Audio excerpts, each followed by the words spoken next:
Okay, I'm back, and thanks for joining me for part 3 of our Waterfall Pocket mini album. So at this point, you should have your cover to this stage and your insert bound. So the next step we're going to do is we're going to cut our mats for the cover and spine and back. We're just going to do the outside first. And so I am using a 6x6 stack of Nature's Garden. I believe this is Prima Marketing. So why I like to do the things this way is because, and with Prima stacks, you get 3 of each pattern, so it just winds up being perfect. And they're very collagey, so they can kind of go in any direction. When I mat things, I tend to leave 1/4 of an inch. So this is 5 1/2, so I'm going to cut my mat to 5 1/4 long by 4 tall. So I'm going to cut 2 pieces.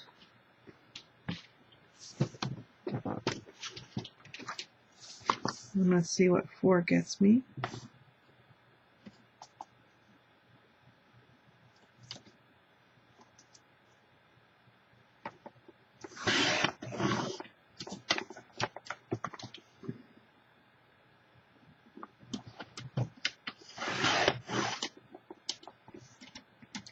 That might be a good spine piece, so I'm going to keep it.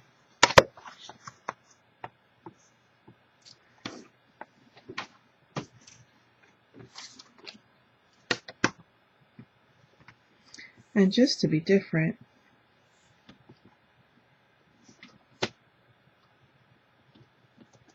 I'm going to show a different piece of the paper.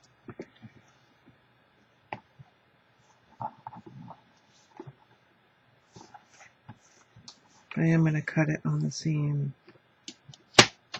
side.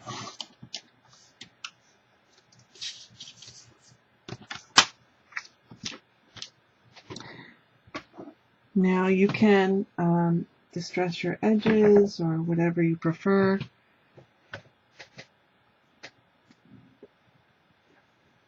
I am going to do that.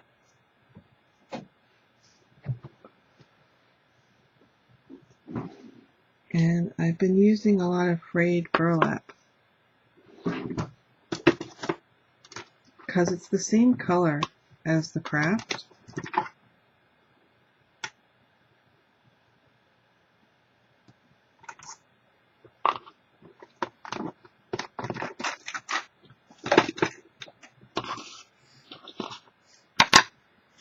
So very quickly, I'm just going to distress these 3 pieces.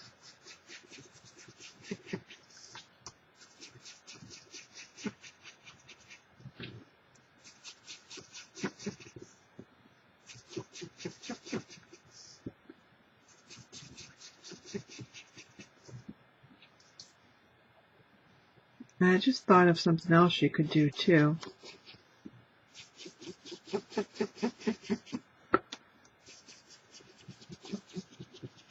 What you could do if you wanted to is you could use the same corner punch on your front and your back cover pieces that you used on your tags.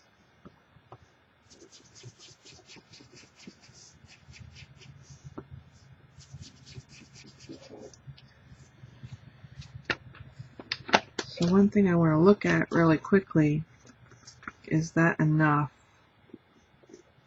And I probably want that to be just slightly bigger.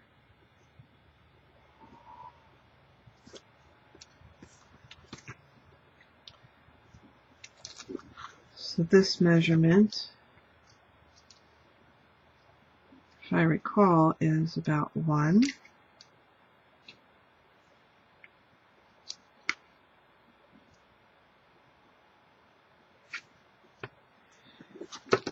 So I want a piece that's 3/4 of an inch.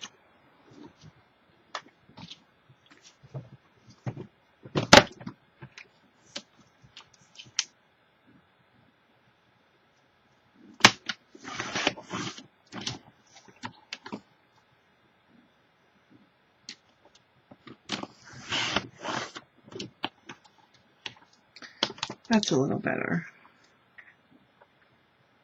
Make sure it's the right height. Nope, need to trim it. Just slightly.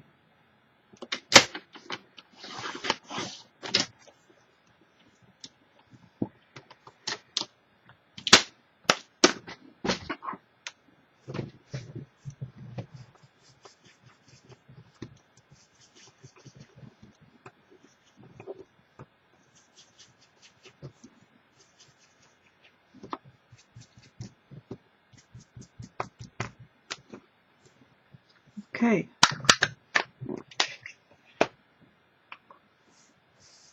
So you're probably going to think I'm crazy, but I just attached this using my ATG.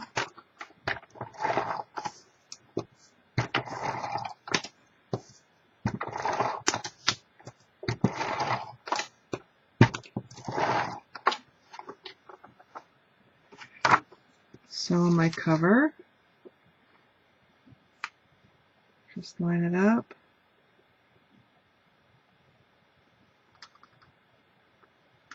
Get it nice and straight.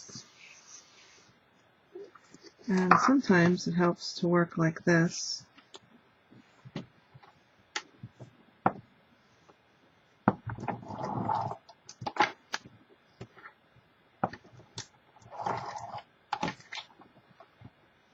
And you just want to line up your spine piece so it matches the front and the back.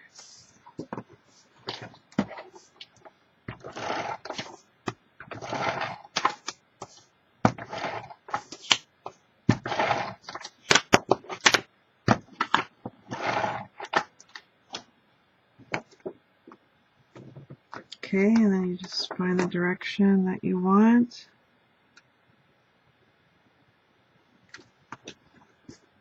Helps me to close it. And this one seems to be more of a border than I do here. Although it's the same size. That's interesting.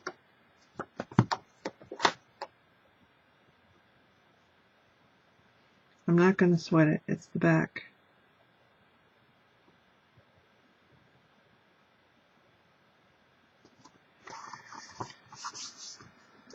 Okay, so there you have it. There's the front.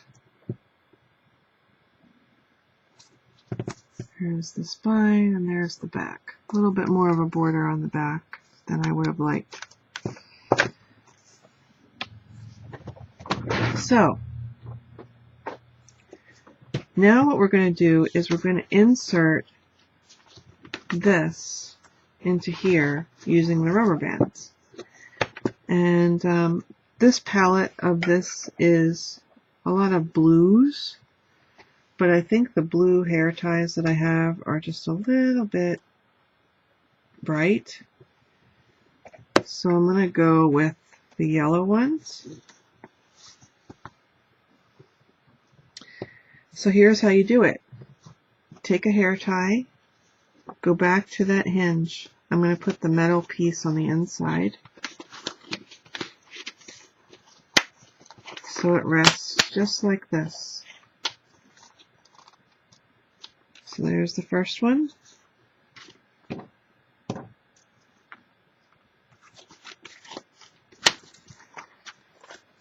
Here's the second one.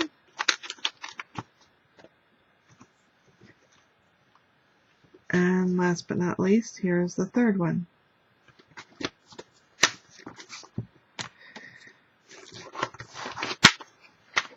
Okay. So they're just resting in there, and that's how much they show. Okay, so at this point you want to decide what's your front, what's your back. You want to, I kind of stand it up, make sure it's all going the right way. I pull these three up together in my hand, and I slide the cover through.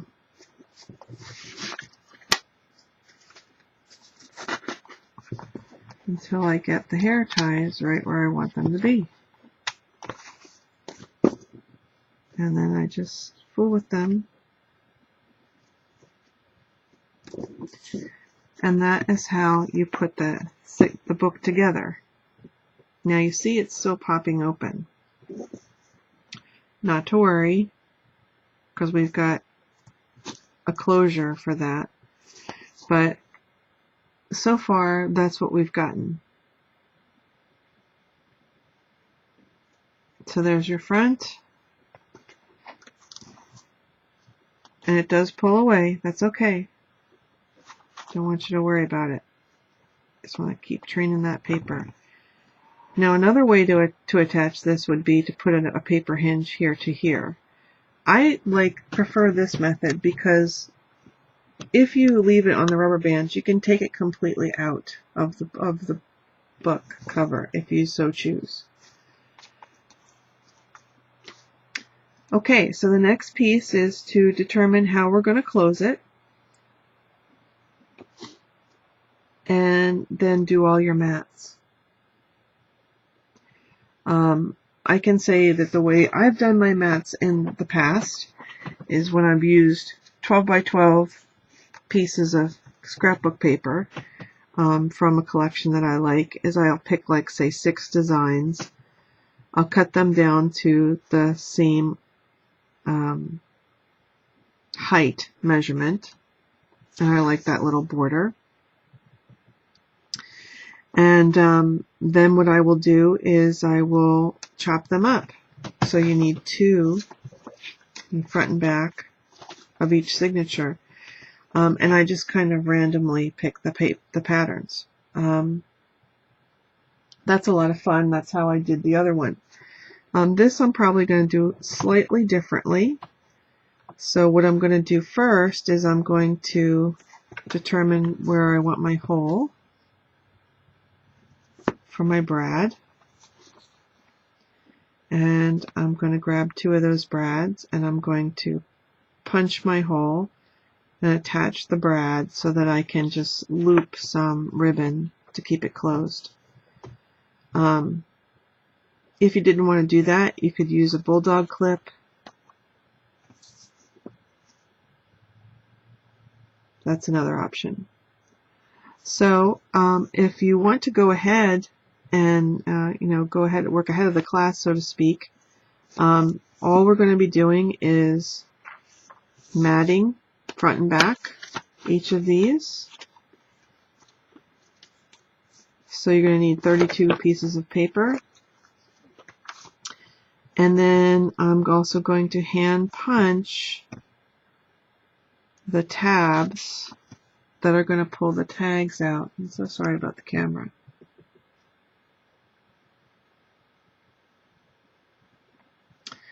So the next thing to do is all of that. I do the tags last because I usually punch them out of scraps. And then your album will be complete. So if you want to do your own measurements and work ahead, you certainly can. If you want to stick with me, in the next video, I will give you the mat measurements, and I tend to do them a signature at a time.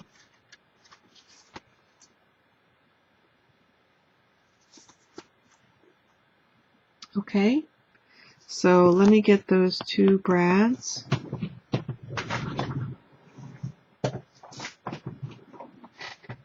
And these are the Tim Holtz brads that have the loop on them.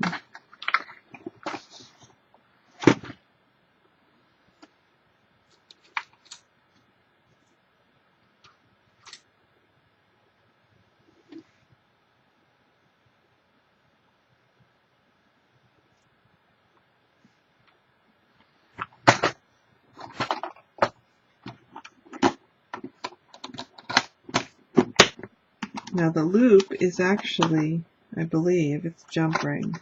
So you have to be a little careful with the ribbon that you choose.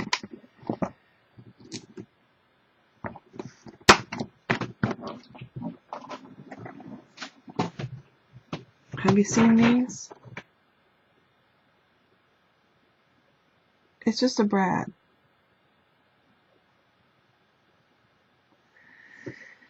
So what I'm going to do is I'm just going to take my handy dandy crocodile and the 1/4 inch side, the smaller side, and I'm going to punch a hole in my cover about where I want it.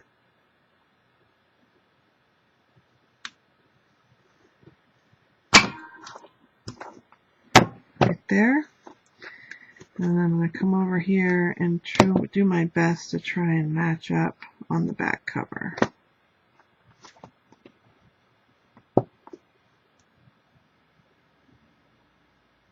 I'm just eyeballing.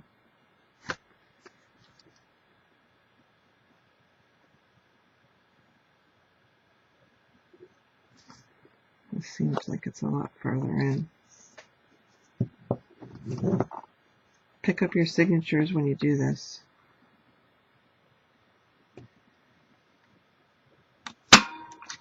Okay, so I got a hole in the front, I got a hole in the back. Then what I do is I get some Scotch tape and I straighten the legs of the brad, kind of hold it all together, and I feed it through the hole.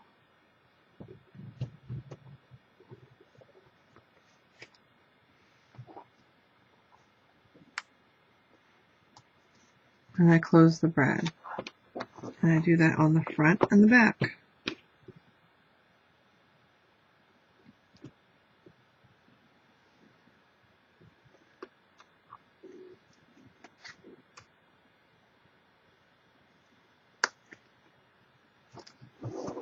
So there's the back.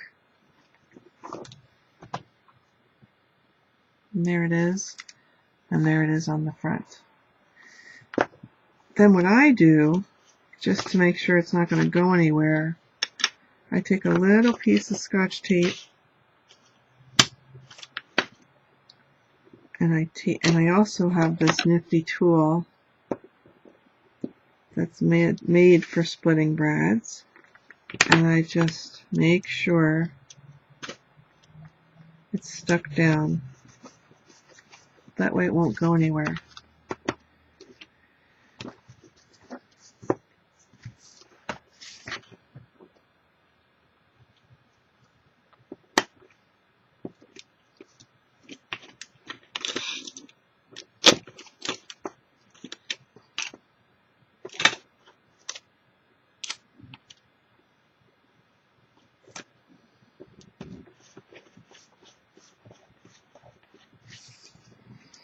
Okay, since I have some extra things to cover up on the inside of my covers, I will most likely cut these slightly bigger than I normally would.